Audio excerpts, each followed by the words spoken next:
যুক্তরাজ্যের অধিকাংশ বাড়ির হিটিং এবং বিদ্যুতের একটি বড় অংশ গ্যাস থেকে উৎপাদিত হয়। ফলে আন্তর্জাতিক বাজারে গ্যাসের দাম বাড়লে সরাসরি বিদ্যুৎ ও জ্বালানি বিল বেড়ে যায়। একই সঙ্গে ব্রিটেনের গ্যাস সংরক্ষণের সক্ষমতা ইউরোপের অনেক দেশের তুলনায় কম। তাই সরবরাহ সংকট দেখা দিলে উচ্চ মূল্যে জ্বালানি আমদানি করা ছাড়া আর অন্য কোনো বিকল্প থাকে না।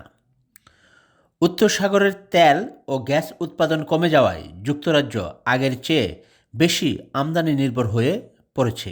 UK for many years has been experiencing pretty stagnant growth, and we had a number of years where inflation was running above the targets. We're not in great condition. We're carrying high debts. Unemployment is sort of edging up, but really the debt burden was and still is massive.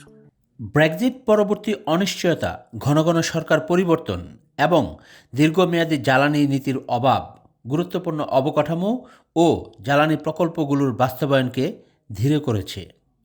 ফলে যুক্তরাজ্য জ্বালানি সংকট মোকাবেলায় ইউরোপের অনেক প্রতিবেশী দেশের তুলনায় কম প্রস্তুত।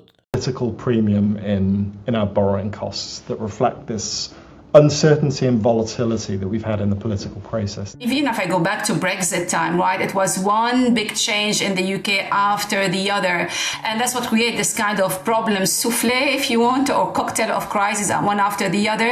এই কারণগুলোর ফলে বিশ্বের অন্য প্রান্তে সংগঠিত যুদ্ধ বা সরবরাহ সংকটের ধাক্কা দ্রুত ব্রিটিশ অর্থনীতিতে পৌঁছে যায়। এর প্রভাব পড়ে জ্বালানি বিল, খাদ্যদ্রব্যের দাম, ব্যবসার ব্যয় এবং সামগ্রিক জীবনযাত্রার খরচের উপর। তাই বৈশ্বিক জ্বালানি অস্থিরতার সময় যুক্তরাজ্য প্রায়ই সবচেয়ে বেশি ক্ষতিগ্রস্ত অর্থনীতিগুলোর একটি হয়ে ওঠে। Afzal Hossain, I media, London.